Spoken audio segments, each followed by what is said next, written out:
Hello तो दोस्तों, कैसे हो आप सभी लोग। एक बार फिर से आप सभी का स्वागत है। वेलकम है सक्सेस स्टडीज सेंटर में। मैं आपका भाई सरजीत यादव।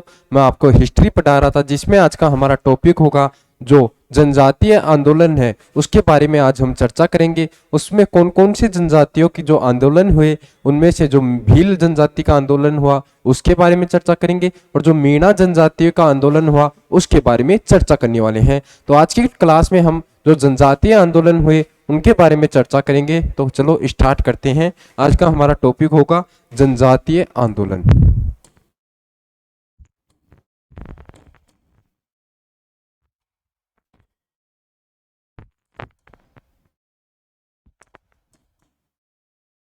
दो जनजातियों के आंदोलन हुए, कौन कौन सी के?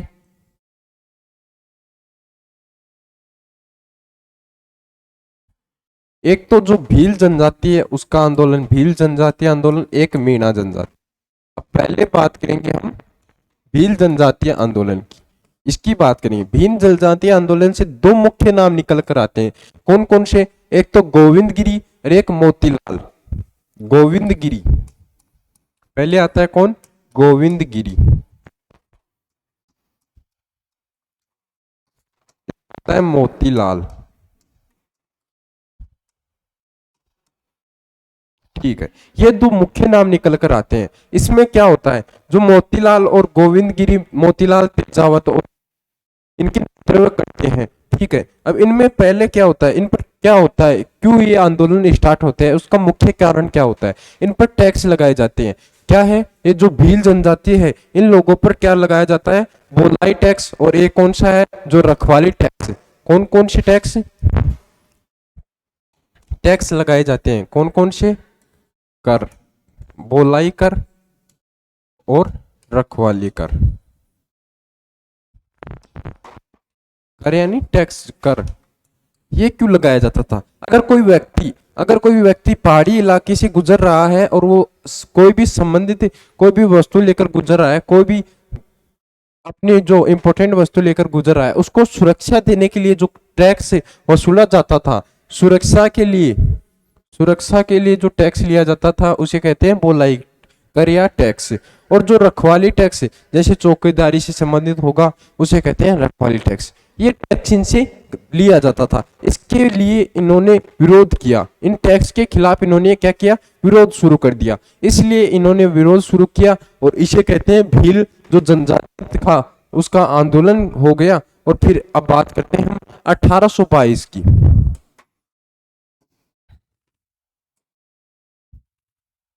अब बात निकल कर आती है 1822 में होता है क्या।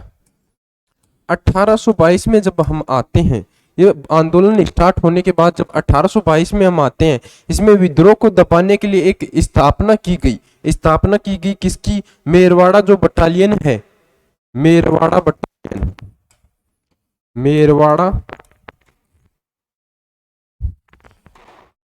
बटालियन, मेरवाड़ा बटालियन की स्थापना की गई। किसकी? 1822 में इस विद्रोह को दबाने के लिए किसकी स्थापना की उन्होंने? मेरवाड़ा जो बटालियन है इसकी स्थापना की गई। ये क्या है? इंपॉर्टेंट है, स्टार लगा लेना कि बहुत सारी एग्जामों में पूछा जाता है कि जो 1822 में मेरवाड़ा बटालियन की स्थापना की गई उसका जो मुख्यालय कहाँ है। तो उसके मुख्यालय की बात करेंगे। कहाँ पर है दोस्तों? ब्यावर। ब्यावर अजमेर में, अजमेर में है ब्यावर, वहां पर इसका मुख्यालय है। मुख्यालय कहाँ पर है? बहुत सारी एग्जामों में पूछा गया है पहले कि जो 1822 में मेरवाड़ा बटालियन, इस विद्रोह को दबाने के लिए मेरवाड़ा बटालियन की स्थापना की गई, उसका जो मुख्यालय है, मुख्यालय कहाँ पर है दोस्तों? वो है ब्यावर अजमेर में। एक तो ये बात आपको याद रखनी है। ये निकल कर आती है बात, भील जो जनजातीय आंदोलन है उससे इंपॉर्टेंट बात निकल कर आती है। जो मेरवाड़ा बटालियन है उसका जो मुख्यालय है वो है ब्यावर अजमेर में। अब आते हैं हम आगे चलेंगे तो बात निकल कर आती है 1826 में दौलत सिंह और गोविंद गिरी, गोविंद गद, जो ये ये है दौलत सिंह,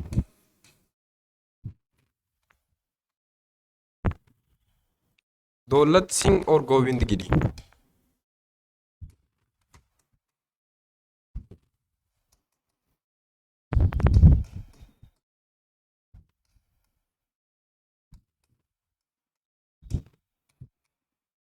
इन दोनों को के जो नेतृत्व में 1826 में फिर से एक बटालियन की स्थापना की जाती है। कब? 1826 में इन दोनों के नेतृत्व में की जाती है।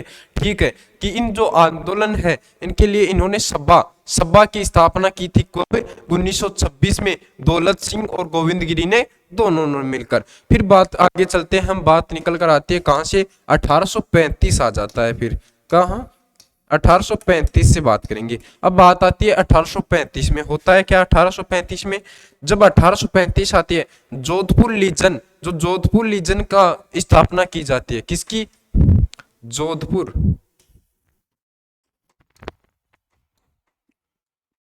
जोधपुर लीजन की स्थापना की जाती है। इसका जो मुख्यालय है वो कहां पर है? यह भी इंपॉर्टेंट है कि 1835 में किसकी स्थापना की जाती है दोस्तों?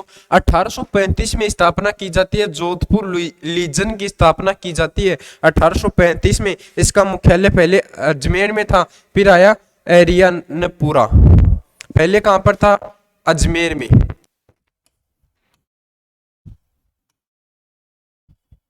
फिर कहां पर कर दिया गया? एरियानपुरा कर दिया गया। यह भी इंपॉर्टेंट है कि जो जोधपुर लीजन की 1835 में स्थापना की गई। एक तो ये याद रखना कब की गई? 1835 में इसकी स्थापना की गई। कब? 1835 में जोधपुर लीजन की स्थापना की गई। इसका मुख्यालय पहले कहां पर था? अजमेर में था। इसका मुख्यालय कहां पर था दोस्तों? अजमेर में इसका मुख्यालय था। फिर इसको कहां पर कर दिया गया? एरियानपुरा में। एरियानपुरा में इसका मुख्यालय कर दिया गया। अब बात करते हैं हम 1841 में, यह इंपॉर्टेंट है। फिर बात आती है 1841 की। टॉपिक वाइज पढ़ेंगे तब भी हमें अच्छे से याद होगा। ये मोस्ट चीजें बता रहा हूं मैं आपको कि कौन कौन सी मोस्ट बातें हैं जो आपको याद रखनी है भील जनजातीय आंदोलन से। तो ये मोस्ट बातें आप याद रखना। तो ये जोधपुर लीजन है, इसके बारे में याद रख लेना। एक जो मेरवाड़ा जो हुआ, बटालियन की स्थापना हुई। फिर क्या होता है? मेवाड़ भील कोर की स्थापना होती है।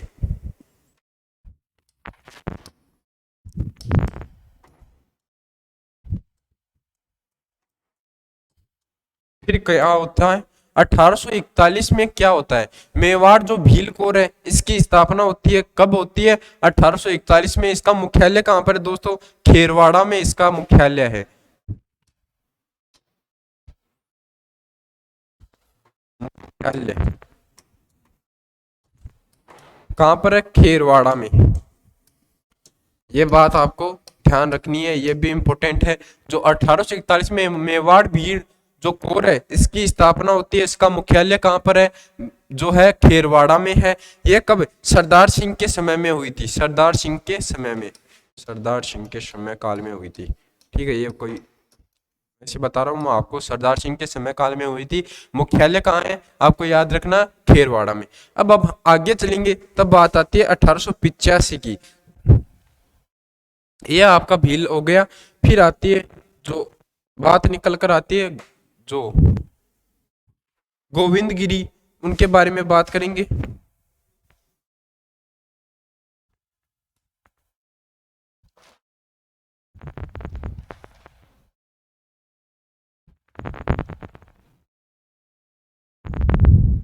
अब मैंने बताया था स्टार्टिंग में दो नाम निकल कर आते हैं इंपॉर्टेंट। कौन कौन से? पहला है जो कौन? गोविंद गिरी। पहला कौन है? गोविंद गिरी।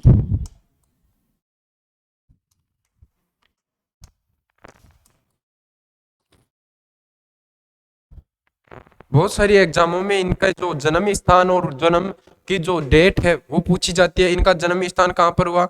बासिया गांव जो है डूंगरपुर में है। 1858 में, 1857 की क्रांति के बाद एक साल बाद 1858 में इनका जन्म हुआ। जो बासिया जो गांव है, कौन सा? बासिया गांव है, कहां पर है दोस्तों? वो है डूंगरपुर में। कौन से गांव में?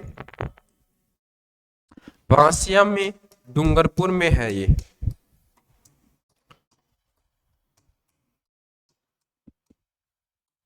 एक बार एक एग्जाम में ये भी पूछा गया था, जो गोविंद गिरी है इनकी जाति पूछी गई थी। कौन सी जाति से? बंजारा जाति से बिलोंग करते हैं। बंजारा जाति के हैं गोविंद गिरी जो है वो कौन सी जाति के हैं? बंजारा जाति के। फिर इन्होंने क्या किया था? इन्होंने एक सप्ताह जो किया था वो निर्माण किया था, उसका वो किया था, संप सभा का स्थापना की थी। संप सभा क्या किया था इन्होंने? संप सभा। संप सभा की स्थापना की थी। कब की थी संप सभा की स्थापना? जो की थी 1883 में। स्वामी दयानंद, पहले तो ये देख लेते कब की थी। 1883 में इन्होंने किसकी स्थापना की थी? संप सभा की स्थापना की थी। ये स्वामी दयानंद सरस्वती उस समय उनसे प्रभावित हुए। स्वामी दयानंद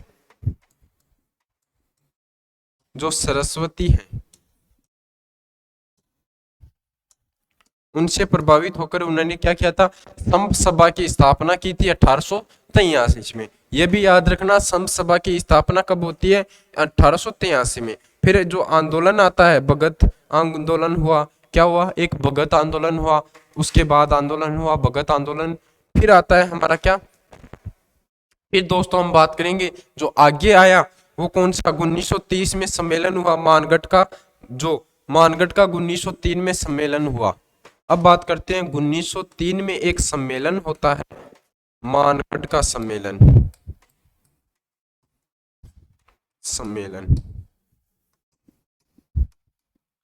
मानगढ़ जो सम्मेलन है वो आता है कब? 1903 में। ठीक है। अब बात करेंगे हम आगे, जो 17 नवंबर 1913 है, एक डेट कौन सी सबसे इंपॉर्टेंट ये निकल कर आती है? 17 नवंबर 1913। इस दिन क्या हुआ था ये ध्यान में रखना है। इस दिन हुआ था मानगढ़ हत्याकांड।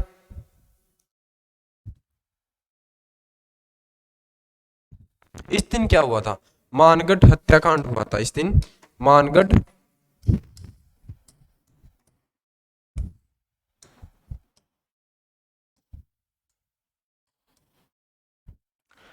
ये इंपॉर्टेंट है, आपको पूछा जाए मानगढ़ हत्याकांड कब हुआ था? वो हुआ था 17 नवंबर 1913 में। इस हत्याकांड कैसे हुआ था? जो सभा बनाई थी, जो लोग इकट्ठे हुए थे, कौन? जो लोग इकट्ठे हुए थे उन पर अधिकारी जो थे उन्होंने गोलियां चला दी थी। वहां पर लगभग 1500 के आसपास लोग तो क्या हो गए थे? मर गए थे। इसे जो गोल हत्याकांड को क्या माना जाता है? एक प्रथम जलियांवाला हत्याकांड भी बोल सकते हैं। प्रथम जलियांवाला बाग हत्याकांड भी बोल सकते हैं। इनमें 1500 लोगों के आसपास मौतें हुई थी। और जो था गोविंद गिरी था उसे अहमदाबाद जेल में, जो गोविंद गिरी था इसे अहमदाबाद जेल में लेकर चले गए थे।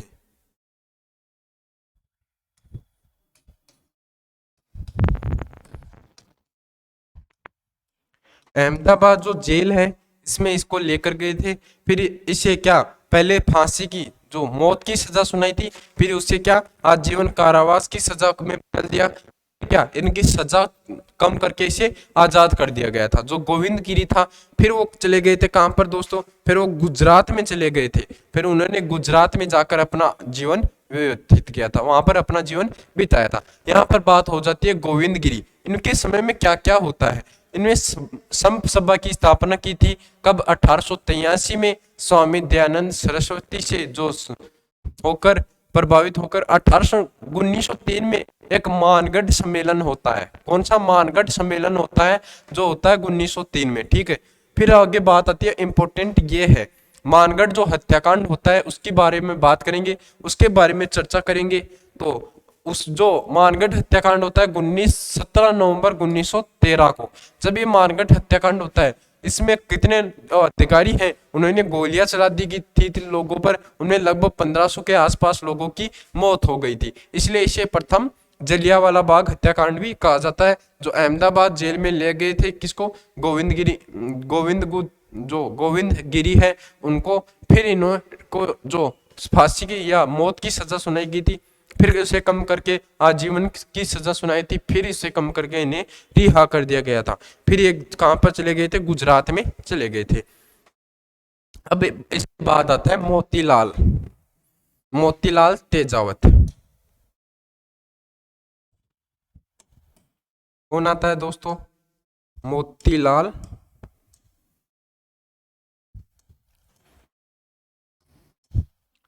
तेजावत। अब बात करेंगे हम मोतीलाल जो तेजावत है उसके बारे में बात करने वाले हैं। इसे बावजी कहा जाता है। क्या इन्हें लोग क्या कहते हैं? बावजी, वो का मसीहा, अन्य नाम गरीबों का मसीहा। इन नामों से इन्हें लोग क्या पुकारते थे। अब बात करते हैं इनका जन्म। जन्म हुआ था 1887 में कोलियर उदयपुर में। जन्म कब हुआ था इनका? 1887 में।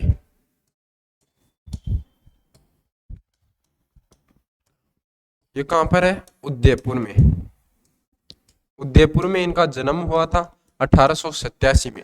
अब बात करते हैं इनके जो कार्य हुए, उनके समय में जो कांड हुए उनके बारे में। अब आता है एक ही आंदोलन 1921 में मात्र कुंडिया का।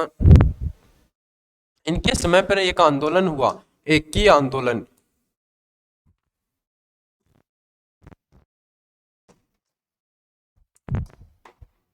इसकी बात करते हैं, अभी इंपॉर्टेंट है, इसके बारे में याद रखना। एक आंदोलन हुआ था, कौन सा था वो? एक ही आंदोलन 1921 में हुआ। कहां पर हुआ? मात्र कुंडिया से स्थापित हुआ 1921 में।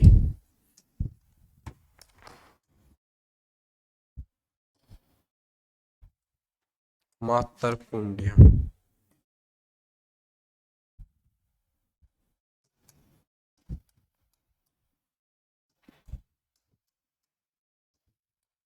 कब हुआ? 1921 में ये आंदोलन होता है। और इसमें प्रथम मांग क्या थी? जो 21 सूत्रीय मांग थी, 7 से 8 हजार लोग इकट्ठे हुए थे। 21 सूत्रीय इन्होंने क्या की? मांग की थी। ये एक क्या आंदोलन की स्थापना हुई 1921 में। अब इसके बाद हम बात करेंगे, इनको इस समय क्या कर लिया गया था? गिरफ्तार कर लिया गया था। और जो निम्बा 1921 में होता है, निम्बा हड़ा हत्याकांड, निम्बड़ा हत्याकांड 1929 में आत्मसमर्पण कर दिया था। 1921 में क्या होता है? जो 1921 में थोड़ा था, 1921 में एक होता है निम्बड़ा हत्याकांड, इससे संबंधित है निम्बड़ा हत्याकांड, ये भी याद रखना। 1921 में क्या होता है? निम्बड़ा हत्याकांड होता है। अब बात करेंगे, ये हो गई हमारी भील जो जनजातीय आंदोलन है उसके बारे में। अब बात करेंगे कौन सी? मीणा जनजातीय आंदोलन। मीणा जनजातीय आंदोलन की। इन्होंने आंदोलन क्यों किया? इन्होंने आंदोलन करने के पीछे मुख्य रीजन था, मीणा जो लोग थे ये क्या थे? चौकीदारी करते थे। चौकीदारी करते थे मतलब कि अगर कोई भी गांव में चोरी हो जाती थी तो इन पर वो आरोप क्या? सरकार थोप देती थी, अंग्रेज इन पर आरोप थोप देती थी। तो इन्होंने इसी चीज से परेशान होकर आंदोलन स्टार्ट किया था, मीणा जनजातीय आंदोलन। क्योंकि मीणा लोगों की चौकीदारी के कारण इन पर वो आरोप, चोरी का या कोई भी कांड का आरोप इन पर लगाया जाता था। इसी कारण इन्होंने क्या किया? आंदोलन स्टार्ट किया। अब क्या था? फिर क्या था? एक एक्ट आया था जो कि इसके तहत जो जरायन पेशा अधिनियम आया था। क्या था? सरकार ने क्या लाया था? जरायन पेशा अधिनियम।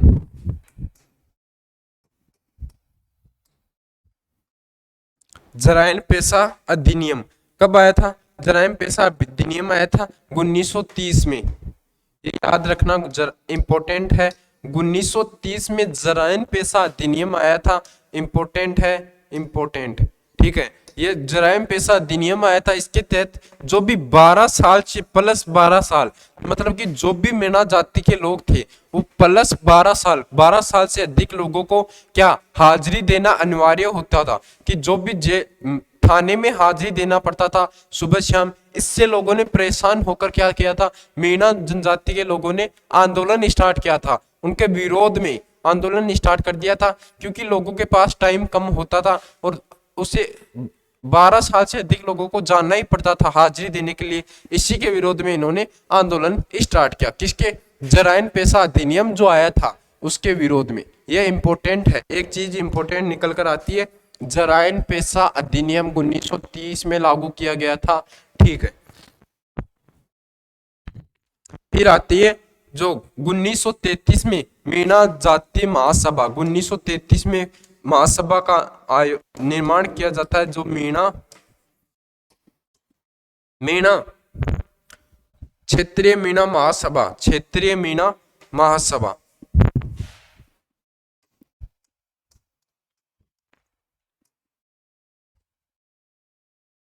का गठन किया जाता है। कब? 1933 में। जो जरायन पेशा अधिनियम से लोगों ने परेशान होकर किसका महासभा का गठन किया, जो क्या था, मीणा क्षेत्रीय महासभा, 1933 में इसका गठन किया। जो फिर आती है बात निकलकर 1944 की। इसके बाद हम बात करेंगे 1944 की। एक तो ये याद रखना, इसमें इंपॉर्टेंट बात है याद रखने लायक, जो ये जराइन वाला है ना, जराइन पेशा अधिनियम कब लागू हुआ था? 1930 में लागू किया गया था। इसके बाद जो एक हुआ, एक सुधार समिति, जयपुर राज्य सुधार समिति का गठन किया गया। जयपुर राज्य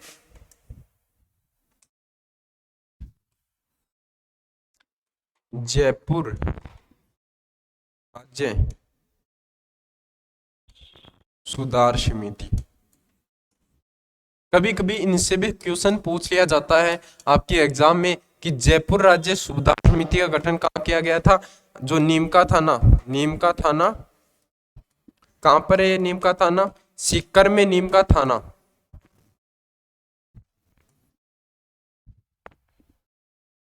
नीम का थाना सीकर में इसका गठन किया गया था, जयपुर राज्य सुधार समिति का 1944 में। 1944 में इसका गठन किया गया। फिर बात आती है 1944 के बाद निकलकर 1945 की। अब बात करेंगे हम किस 1945 में। इसमें भी एक महासभा का गठन किया गया, वो कौन सी थी उसके बारे में बात करेंगे। जो थी लक्ष्मी नारायण सरावले के नेतृत्व में श्री माधोपुर में एक 1946 में की गई, जो 1945 में कौन सी? श्री माधोपुर में, श्री माधोपुर में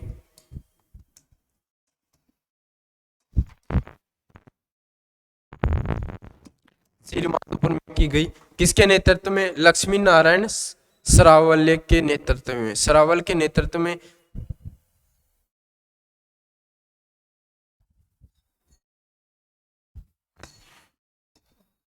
लक्ष्मी नारायण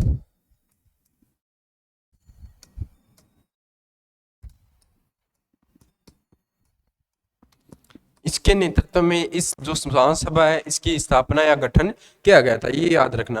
फिर भी सरकार पर कोई प्रभाव नहीं पड़ा। फिर आते हैं 1946 में। 1946 में सरकार ने क्या किया?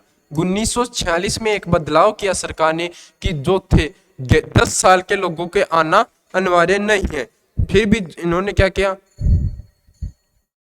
कि 10 साल के लोग जो है हाजिरी देने नहीं आने, अगर नहीं आना चाहिए, चाहे तो नहीं आ सकते, मतलब कि वो आना अनिवार्य नहीं है। इन लोगों के लिए 10 साल तक के लोगों के लिए हाजिरी देना अनिवार्य नहीं है। फिर क्या हुआ? 1946 में है ये हुआ। फिर लोगों ने क्या किया? चौकीदारी, इनका काम क्या था? चौकीदारी। परेशान हो गए फिर इन जो ये आया था ना, क्या नाम था उसका? जराइन पेशा अधिनियम। लोग इससे परेशान हो गए। क्या हुआ? जराइन पेशा अधिनियम से लोग परेशान हो गए। फिर उन्होंने बोला, 1600 लोग जो थे उन्होंने बोला कि हम क्या नहीं करेंगे? चौकीदारी नहीं करेंगे। फिर सरकार क्या हुआ? सरकार पर दबाव पड़ गया। अगर कोई कहे, अब पुलिस वाले कह दे कि हम क्या करेंगे? ड्यूटी नहीं करेंगे, तो फिर पूरी कानून व्यवस्था खराब हो जाएगी, पूरी गड़बड़ा जाएगी। तो ऐसा ही हुआ, सरकार लोगों ने कहा, 1600 लोगों ने ये क्या कि हम क्या नहीं करेंगे? चौकीदारी जो हम कर रहे हैं वो हम अब नहीं करेंगे। फिर भी इसका पूर्ण रूप से हटाया नहीं गया। फिर भी ये पूर्ण रूप से नहीं हटाया गया। कौन सा? जो ये था जराइन पेशा अधिनियम था, वो पूर्ण रूप से नहीं हटाया गया। और फिर ये 1952 में इसे हटाया गया, जो देश के आजादी के बाद 1947 में हमारे देश आजाद हुआ और 1952 में इसे हटा दिया गया। जरायन पेशा अधिनियम को 1922 में हटा दिया गया, जो 1952 में, जो देश आजाद होने के बाद। अब बात करेंगे हम जो ये जनजातीय आंदोलन के बारे में हमने चर्चा की, इसमें कौन कौन सी बातें आपको याद रखनी है, कौन कौन सी इंपॉर्टेंट है जो अधिकतर एग्जामों में पूछा जाता है।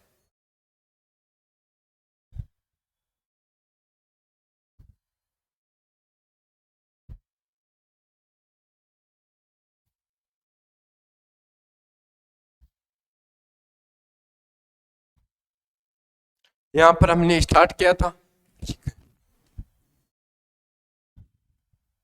एक तो बात निकल कर आती है, जो मेरवाड़ा बटालियन है, इसकी स्थापना की गई थी 1822 में। इसका जो मुख्यालय है, ये बहुत सारी एग्जामों में मैंने देखा है वो पूछा गया था, कहाँ पर है, ब्यावर अजमेर में। मेरवाड़ा जो बटालियन है इसका मुख्यालय कहाँ पर है दोस्तों, जो है ब्यावर अजमेर में, ये आपको याद रखना है।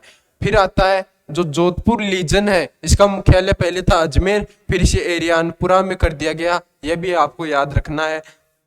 फिर मेवाड़ भील कोर का, इसका मुख्यालय कहाँ पर है, खेरवाड़ा में।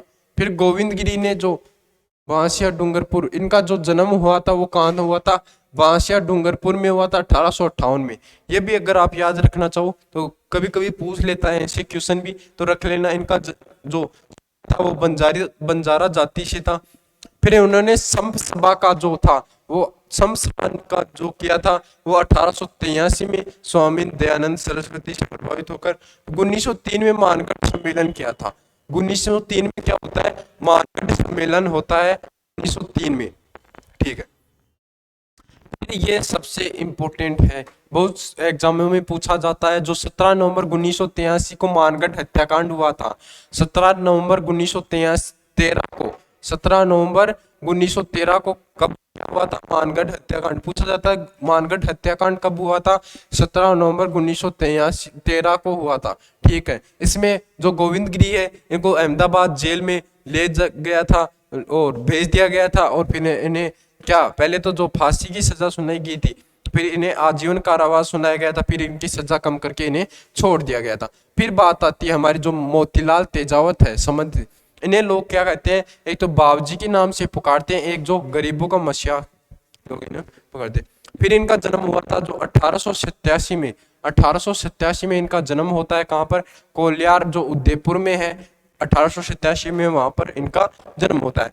एक की आंदोलन अगर आप याद रखना चाहो तो 1921 में इनमें क्या था, 21 मांग थी, 21 प्रकार की मांगे रखी गई थी। 1921 में क्या हुआ था, नीमड़ा हत्याकांड हुआ था, ये भी याद रखना। एक के आंदोलन के समय क्या हुआ था, नीमड़ा हत्याकांड हुआ था 1921 में। फिर याद रखना, अब आती है हमारी कौन सी, जो मीणा जनजातीय आंदोलन है, उसमें किस कारण हुआ था। मीणा जनजातीय आंदोलन का मुख्य रीजन क्या था, वो था जो जरायन पेशा अधिनियम लाया था, वो जरायन पेशा अधिनियम 1930 में आया था। ये इंपॉर्टेंट है, ये याद रखना, 1930 रट लेना इसको। तो 1930 में आया था जरायन पेशा अधिनियम, जिसमें क्या था, जो 12 साल से अधिक जो लोग हैं उन्हें रोज हाजिरी देना, थाने में हाजिरी देना अनिवार्य कर दिया गया था। उससे लोगों ने जो था उनमें आक्रोश हुआ, और 1933 में मीणा क्षेत्रीय महासभा का क्या गठन, 1933 में किया गया था मीणा क्षेत्रीय महासभा, क्षेत्रीय मीणा महासभा का। फिर 1944 में क्या, जयपुर राज्य सुधार समिति का गठन किया गया। किसका, जयपुर राज्य सुधार 1944 में, नीम का था ना सीकर में। फिर 1945 में आते हैं, जहां पर श्रीमाधोपुर लक्ष्मी नारायण सरावल के नेतृत्व में। फिर 1946 में यह हुआ कि उन्होंने, सरकार ने क्या किया कि 10 साल तक के लोगों को इन पेशी रोज हाजिरी देना जरूरी नहीं है, अनिवार्य नहीं है। फिर लोगों ने क्या किया, 1946 में लोगों ने एक स्कीम लाई कि 1600 लोगों ने ये बोला कि हम क्या नहीं करेंगे, चौकीदारी नहीं करेंगे। फिर ये लाया था कि 10 साल थे लोगों, ऐसे हटाया कब गया, आजादी के बाद 1952 में इन्हें हटाया गया, जो जरायन पेशा अधिनियम है। ये इससे संबंधित ये टॉपिक है, इनसे ये दिक्कत क्या है, क्वेश्चन पूछ लिए जाते हैं, सीधे सीधे क्वेश्चन आते हैं, डायरेक्ट क्वेश्चन आपको पूछ लिए जाते हैं। जो मैंने इंपॉर्टेंट बात बताई है उन्हें आप रट लेना, हर एग्जाम में, सभी एग्जाम में 2 या 3 क्वेश्चन के आसपास इनसे पूछ लिए जाते हैं। तो अगर आपको वीडियो अच्छी लगे हो, क्लास अच्छी लगी हो, तो लाइक करके ही जाना, चैनल को सब्सक्राइब कर लेना, जिससे मेरी जो नई नई वीडियो आती है बहुत ही इंपॉर्टेंट क्वेश्चन लेकर आता हूँ, बहुत ही अच्छा तरीके से आपको समझाता हूँ। मुझे उम्मीद है आपको अच्छी तरीके से मैं समझ में आ जाती है। तो अगर आप चैनल सब्सक्राइब कर लेना, वीडियो को लाइक करना, अपने दोस्तों के साथ शेयर जरूर करना। Thank you.